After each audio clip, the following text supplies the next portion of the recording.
الحمد لله نحمده ونستعينه ونستغفره ونؤمن به ونتوكل عليه ونعوذ بالله من شرور أنفسنا ومن سيئات أعمالنا من يهد الله فلا مضل له ومن يضلل فلا هادي له نشهد أن لا إله إلا الله وحده لا شريك له ونشهد أن سيدنا ونبينا ومولانا محمدا عبده ورسوله صلى الله تعالى عليه وعلى آله وأصحابه وأتباعه وأزواجه وذرياته وبارك وسلم تسليما كثيرا كثيرا أما بعد. قابل احترام بزرگوں، عزیز دوستوں اور ساتھیوں، قرآن مجید میں اللہ تعالی نے ارشاد فرمایا: اعوذ باللہ من الشیطان الرجیم بسم اللہ الرحمن الرحیم لا ينهاكم الله عن الذين لم يقاتلوكم في الدين ولم يخرجوكم من دياركم أن تبروهم وتقسطوا إليهم إن الله يحب المقسطين إنما ينهاكم الله عن الذين قاتلوكم في الدين وأخرجوكم من دياركم وظاهروا على إخراجكم أن تولوهم ومن يتولهم فأولئك هم الظالمون. اللہ تعالیٰ نے ارشاد فرمایا کہ جن لوگوں نے تم سے قتال نہیں کیا، تم کو تمہارے ملک سے، تمہاری سرزمین سے نہیں نکالا، اللہ تعالیٰ منع نہیں فرماتا اس بات سے کہ تم ان کے ساتھ حسن سلوک کا اور انصاف کا معاملہ کرو. اللہ تعالیٰ انصاف کرنے والوں کو پسند فرماتا ہے. اللہ تعالیٰ تم کو منع فرماتا ہے اس بات سے کہ جن لوگوں نے تمہارے ساتھ قتال کیا، تم کو تمہارے گھروں سے نکالا، یہ اس معاملے میں نکالنے والوں کی مدد کی، اللہ تعالیٰ منع فرماتا ہے اس بات سے کہ تم ان سے دوستی کرو. جو ان سے دوستی کرے گا وہ ظالم سمجھا جائے گا. قرآن مجید میں آپ صلی اللہ علیہ وسلم کی زندگی کے ان حصوں کا بھی تذکرہ ہے جو جنگ سے تعلق رکھتی ہے. آپ صلی اللہ علیہ وسلم نے 23 سال کی مختصر زندگی نزول وحی کے بعد گزاری ہے. اس میں سے 13 سال آپ نے مکے میں گزارے اور 13 سال اس طرح سے گزارے کہ آپ صبر کو اختیار کیے ہوئے تھے اور تمام صحابہ کرام کو اس بات کی تعلیم تھی کہ وہ صبر کے ساتھ رہیں اور کسی زیادتی کا جواب نہ دیں. 13 برس ایسے ہی گزرے. شروع کے 3 برس خفیہ دعوت کے تھے، اس کے بعد کے دیکھے جائیں تو پورے 10 برس تھے، اور وہ 10 برس ایسے گزرے کہ مسلمان ظلم و ستم برداشت کرتے رہے.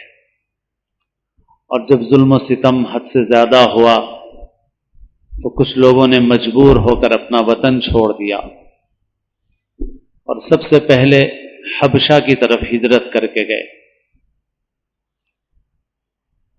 مسلمانوں کے چند قافلے وہاں گئے. مکے والے اس قدر دشمن بنے ہوئے تھے کہ انہوں نے وہاں تک بھی پیچھا کیا. جب حبشہ مسلمان پہنچے تو حبشہ کے بادشاہ نجاشی کے پاس جا کر شکایتیں کی، لیکن نجاشی انصاف پسند بادشاہ تھا. اس نے مسلمانوں کو بلا کر تحقیق کی تو مسلمانوں نے اپنا موقف سامنے رکھا کہ ہم نے اپنے ملک میں کوئی جرم نہیں کیا، ہمارا جرم صرف یہ ہے کہ ہم ایک اللہ پر ایمان لائے. ہمارے درمیان ہم ہی میں سے ایک نبی مبعوث ہوئے، ہم شرک میں مبتلا تھے، بت پرستی میں مبتلا تھے، انہوں نے ہمیں ایک اللہ کی عبادت کی دعوت دی۔ ہم شراب پیتے تھے، بچیوں کو زندہ دفن کرتے تھے، اور بہت سے جوا کھیلتے تھے، بہت سے برائی کے کام کرتے تھے۔ انہوں نے ہمیں اچھی باتوں کا حکم دیا اور بری باتوں سے ہمیں روکا۔ ہم نے ان کی دعوت کو قبول کیا اور ہم نے ایک اللہ کی عبادت و بندگی کا راستہ اختیار کیا اور ان برائیوں کو چھوڑ دیا جو برائیاں ہم پہلے کرتے تھے۔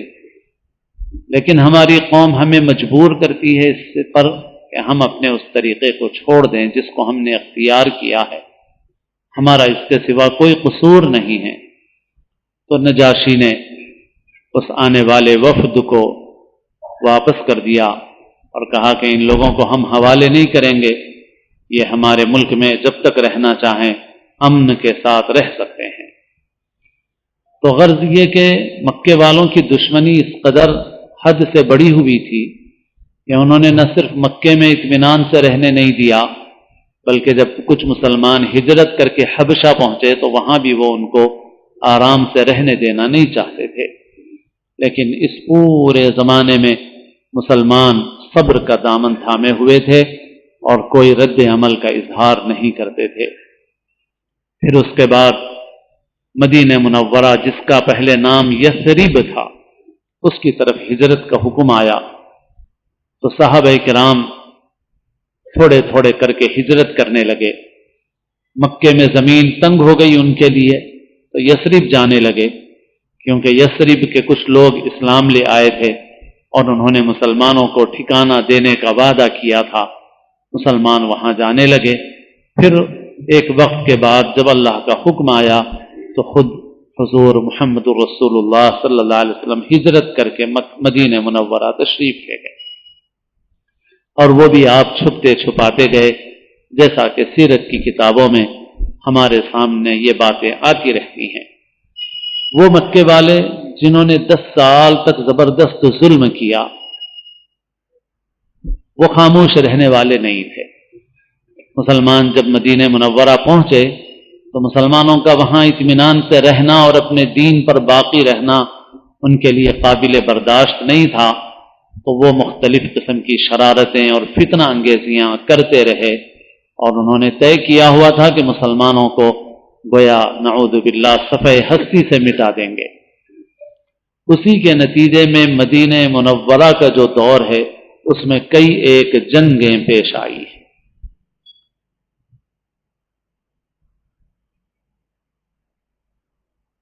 اور ظاہر ہے کہ جب جنگیں پیش آتی ہیں تو جنگ کے حالات الگ ہوتے ہیں عام حالات سے، اور وہ جنگیں بھی مسلمانوں نے کوئی اپنے شوق سے نہیں کی ہیں، بلکہ مکے والوں نے اپنی شرارتوں کے ذریعے سے ان جنگوں کو مسلمانوں پر مسلط کیا۔ تو مسلمانوں نے جنگیں لڑی، کئی ایک جنگیں پیش آئی، چھوٹے چھوٹے واقعات بہت سے پیش آئے، بعض بڑی جنگیں پیش آئی جس میں خود حضور پاک علیہ الصلاۃ والسلام شریک رہے۔ بدر کا معرکہ ہوا، احد کا ہوا۔ پھر اس کے بعد مسلمانوں کے حق میں حالات بہتر ہوئے۔ اس جنگ کے دوران، جنگوں کے زمانے میں جو آیتیں اور جو احکام نازل ہوئے ہیں، خاص طور پر ہمارے ملک میں اس کو موضوع بنا کر برادران وطن میں غلط فہمیاں پھیلائی جا رہی ہیں۔ جیسا کہ آج کل آپ میڈیا کے ذریعے سے جان رہے ہیں کہ بعض لوگ ایسی تقریریں کرتے ہیں جس میں اسلام کی اور مسلمانوں کی غلط تصویر پیش کی جاتی ہے، اور لوگوں کو بھڑکایا جاتا ہے، اور لوگوں کو یہ بتایا جاتا ہے کہ قرآن جو ہے وہ گویا مارنے کاٹنے کی تعلیم دیتا ہے۔ اس صورتحال میں بہت بڑی ذمہ داری ہماری یہ ہے کہ ہم اپنے ان غیر مسلم بھائیوں کا، جن کے ساتھ ہم اس ملک میں رہتے ہیں، ان کی غلط فہمیوں کے ازالے کا کام کریں، ان کی غلط فہمیوں کو دور کریں جتنا ہمارے بس میں ہے۔ باقی اس وقت تو دجالی قوتوں کا تسلط ہے، اور اس وجہ سے بات پہنچانے کے ذرائع ان کے قبضے میں ہیں، اس وجہ سے وہ اپنا جو پورا زور لگا رہے ہیں۔ لیکن اللہ تعالیٰ کا یہ قانون ہے کہ مسلمان جب اپنی طاقت بھر کوشش اور مدد کرتے ہیں تو اللہ تعالیٰ کی نصرت اور مدد ضرور آتی ہے۔ بنی اسرائیل فرعون کے ظلم و ستم سے بچنے کے لیے نکلے، ان کے بس میں جتنا تھا، جب اللہ کا حکم آیا حضرت موسیٰ کے ذریعے سے تو انہوں نے اس حکم کو پورا کیا، مصر سے نکلے وہ، لیکن فرعون کو جب خبر ہوئی تو وہ بھی اپنا لشکر لے کر نکلا اور اس نے پیچھا کیا، اور بنی اسرائیل پہنچے دریائے قلزم کے پاس، اور سامنے دریا تھا، پیچھے فرعون کا لشکر تھا، اور بنی اسرائیل کہنے لگے کہ ہائے ہم تو پھنس گئے، اور حضرت موسیٰ سے کہنے لگے کہ اے موسیٰ ہم تو پکڑے گئے، انا لمدرکون، آگے تو دریا ہے اور پیچھے فرعون کا لشکر ہے، ہم یہاں تو نہیں بچ سکتے۔ لیکن ان کے بس میں جتنا تھا انہوں نے اتنا کیا، اگر فرعون کا لشکر آتا تو مقابلہ ان کے بس میں نہیں تھا، ان کے بس میں وہاں تک جانا تھا، وہ گئے، اور جب فرعون کا لشکر قریب پہنچا تو اللہ تعالیٰ نے اس دریا کو حکم دیا تو دریا کا پانی دونوں طرف ہٹ گیا اور درمیان سے راستہ بن گیا اور بنی اسرائیل نکل گئے۔ اس میں سبق ہے ہمارے لیے، ہم اگر دوسروں کی طاقت اور قوت اور ان کے وسائل کو دیکھ کر ہم اگر یہ سوچیں کہ ہم کیا کر سکتے ہیں، ہم کچھ نہیں کر سکتے، تو یہ کوئی صحیح بات نہیں ہے۔ ہم جتنا کر سکتے ہیں اتنا کرنا ہمارے ذمہ ہے، اور جتنا ہمارے بس میں ہے اتنا جب ہم کرتے ہیں تو آگے کا راستہ اللہ تعالیٰ کھولتے ہیں۔ بنی اسرائیل تو اتنے دبے ہوئے تھے کہ وہ تو سوچ نہیں سکتے تھے کہ فرعون سے کوئی مقابلہ کریں، اور ظاہری اسباب کے اعتبار سے بھی ان کے پاس کوئی وسائل نہیں تھے، طاقت قوت نہیں تھی، لیکن جب حضرت موسیٰ نے حکم دیا راتوں رات نکلنے کا تو راتوں رات نکل کے بھاگے اور اس دریا تک پہنچے، انہوں نے اپنے بس میں جتنا تھا اتنا کیا، اللہ تعالیٰ نے ان کے لیے آگے کا راستہ کھول دیا۔ اس ملک میں خاص طور پر ہماری ذمہ داری ہے کہ ہم ان غلط فہمیوں کا ازالہ کریں۔ حضرت مولانا بلال حسنی صاحب مقدس اللہ تشریف لائے تھے، ایک واقعہ بیان کیا جو اکثر وہ بیان بھی فرماتے ہیں کہ ایک غیر مسلم نوجوان جو ہے اس کی ایک مسلمان نوجوان سے دوستی تھی، اور وہ مسلمان نوجوان سے کہتا تھا کہ بھئی تمہارے مدرسوں میں سب لڑائی کی تیاریاں ہوتی ہیں، ہتھیار ہوتا ہے، ٹریننگ ہوتی ہے، اور وہ بار بار کہتا کہ بھئی ایسا نہیں ہے، بہت سمجھاتا اس کو مگر وہ قبول نہیں کرتا تھا۔ ایک مرتبہ اس غیر مسلم نوجوان نے آدھی رات کو 12 بجے کے وقت مسلمان نوجوان کو اپنے دوست کو فون کیا، فون کر کے کہنے لگا کہ میں فلاں جگہ ٹھہرا ہوا ہوں اور میری گاڑی میں پیٹرول ختم ہو گیا ہے، تم فوری آ جاؤ۔ تو یہ نوجوان پہنچا تو دیکھا کہ وہ ٹھہرا ہوا ہے مگر اس کے پاس سائیکل موٹر نہیں ہے، سائیکل ہے۔ اس نے کہا کہ بھئی تمہارے پاس تو سائیکل ہے؟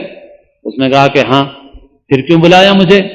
تو وہ مدرسے کے سامنے ٹھہرا ہوا تھا، وہ کہنے لگا کہ دیکھو میں پہلے سے تم سے بولنا نہیں چاہتا تھا، اس لیے اس بہانے سے بلایا، ابھی اسی وقت تم مدرسے کا گیٹ کھلواؤ اور مجھے اندر لے کے چلو، میں دیکھنا چاہتا ہوں کہ اس مدرسے کے اندر کیا ہے۔ تو اس مسلمان نوجوان نے کہا بہت اچھا، وہ واقف تھا، وہ لوگ جانتے تھے، اس نے دروازہ اتنی رات کو کھلوایا مدرسے کا، اور یہ اپنے غیر مسلم نوجوان دوست کو لے کے اندر گیا۔ تو یہ غیر مسلم نوجوان پورا مدرسہ ڈھونڈ کے دیکھ رہا ہے کہاں کیا چیز ہے، کوئی چیز نظر نہیں آئی، سلار ہے، تہخانہ ہے، کہیں ہتھیار ہے۔ بہرحال اس کو جتنا ڈھونڈنا تھا اس نے ڈھونڈ لیا اور وہ مطمئن ہو گیا۔ اس کے بعد اس نے کہا کہ اگر تم مجھے 1000 سمجھاتے کہ یہاں پر کچھ نہیں ہوتا تو میں تمہاری بات کا کبھی یقین نہیں کرتا، اور میں نے پہلے بھی تم سے اس لیے نہیں کہا کہ اگر پہلے سے کہتا اور تم پہلے سے مدرسے والوں کو کہہ دیتے، میں یہ سمجھتا تھا کہ ہو سکتا ہے وہ چھپا دیں گے ساری چیزوں کو اور پھر مجھے معائنہ کرواؤ گے، اس وجہ سے میں نے یہ طریقہ کار اختیار کیا ہے کہ اچانک میں نے تم کو اس طرح سے بلایا، اور آج مجھے اس کی وجہ سے جو اطمینان ہوا، تم 1000 تقریریں کرتے تب بھی مجھے یہ اطمینان نہ ہوتا۔ یہ غلط فہمیوں کی وہ صورتحال ہے جس کا یہ ایک معمولی سا نمونہ آپ کے سامنے ہے، ایک ذرہ ہے، یہ ایک سمندر ہے جو پھیل گیا ہے ہمارے ملک میں، اور اس کے برے نتائج سے اللہ تعالیٰ ملک کی اور ملت کی حفاظت فرمائے۔ ایسے وقت میں ہمارے اوپر کام کی زیادہ ذمہ داری، ہم دیکھ رہے ہیں میڈیا پر کہ کس طرح کی چیزیں پھیلائی جا رہی ہیں، اور وہ آیتیں جو جنگ اور قتال سے متعلق ہیں اس کا جو پس منظر ہے کہ جو 10 سال 13 سال مکے میں گزارنے کے بعد پھر یہاں آئے اور جنگ مسلح ہوئی، تو اس وقت جو احکام تھے وہ خاص احکام، اور جو آیتیں میں نے پڑھی ہیں اس میں اللہ تعالیٰ نے صاف ارشاد فرمایا ہے کہ جنہوں نے تم سے لڑائی نہیں لڑی، جنہوں نے تمہیں تمہارے گھروں سے نہیں نکالا، اللہ تعالیٰ تم کو منع نہیں فرماتا اس بات سے کہ تم ان کے ساتھ نیکی کا معاملہ کرو، حسن سلوک کرو۔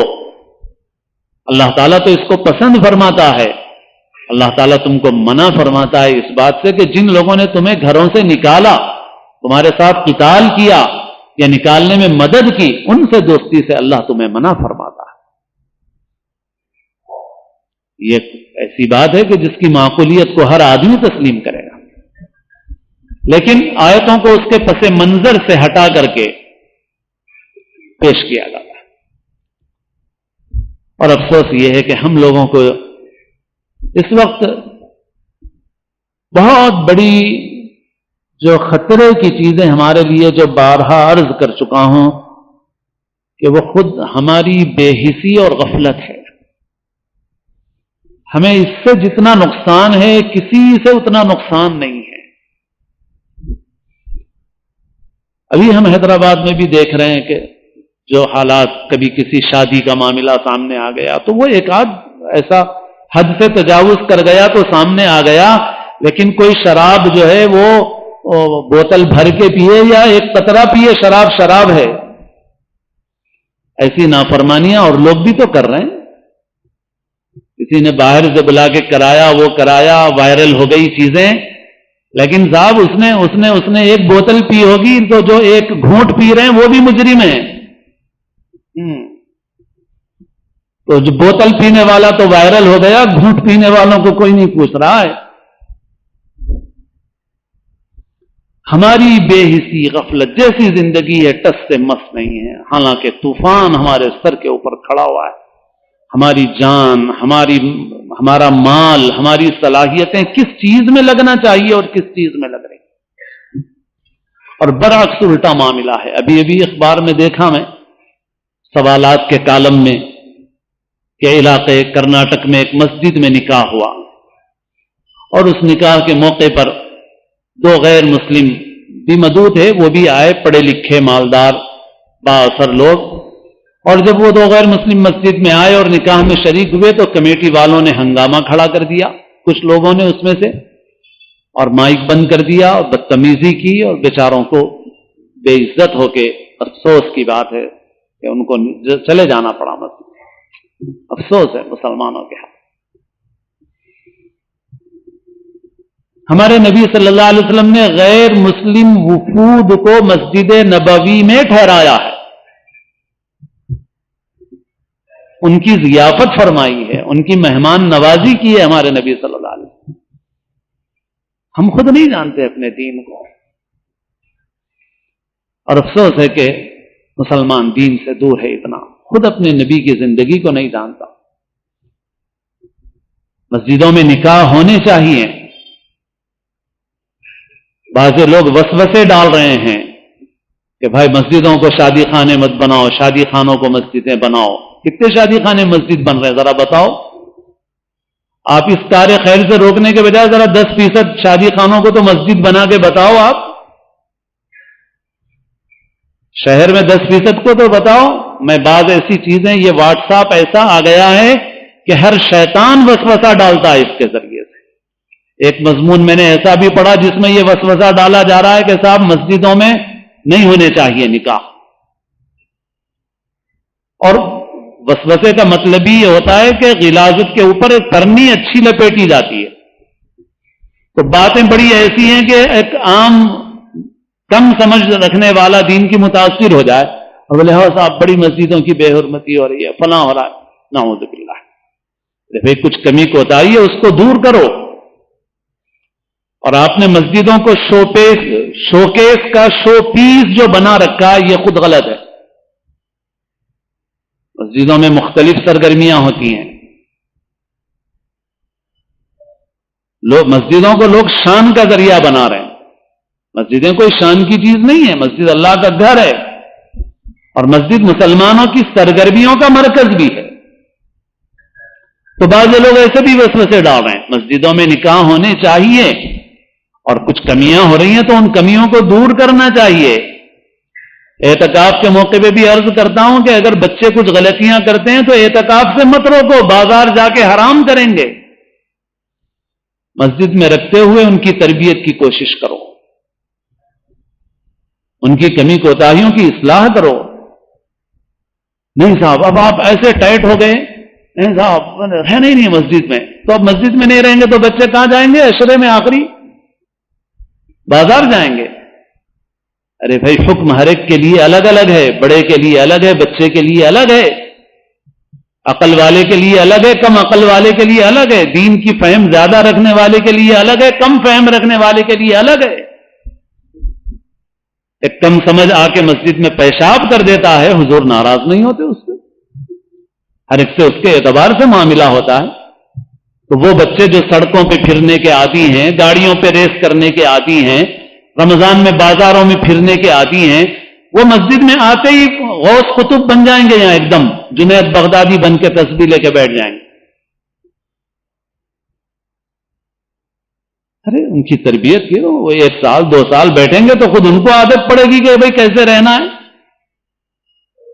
اور بڑے بڑے تو بنے نہیں، وہ بچے کیا بنیں گے؟ بڑے بڑے مسجدوں میں کرسیاں ڈال کے چائے منگا کے بیٹھ کے منتخا مارتے بیٹھے ہوئے رہتے ہیں، ان کو فکر نہیں ہے مسجدوں کی. تو مسجدیں مسلمانوں کی مختلف سرگرمیاں ہوتی ہیں، حدود کا لحاظ رکھا جائے. کم فہم نے پیشاب کر دیا، حضور ناراض نہیں ہوئے، حضور نے اس کو ڈانٹا بھی نہیں. اللہ کے رسول صلی اللہ علیہ وسلم نے جب صحابہ اس کو روکنے کے لیے جا رہے تھے تو اللہ کے رسول صلی اللہ علیہ وسلم نے صحابہ کو روک دیا کہ بیچ میں سے پیشاب قطع مت کرو اس کا. پھر آپ صلی اللہ علیہ وسلم نے صحابہ کو ہی حکم دیا کہ پانی ڈال دو.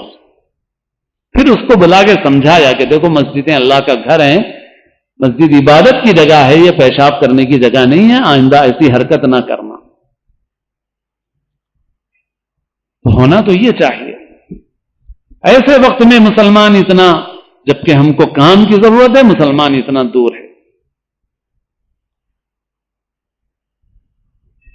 ہم کو اپنے قول سے عمل سے دونوں سے اس کی فکر کرنے کی ضرورت ہے کہ یہ جو غلط فہمیاں پھیلی ہوئی ہیں ان کا ازالہ ہو، ان کو دور کیا جائے، ان غلط فہمیوں کو.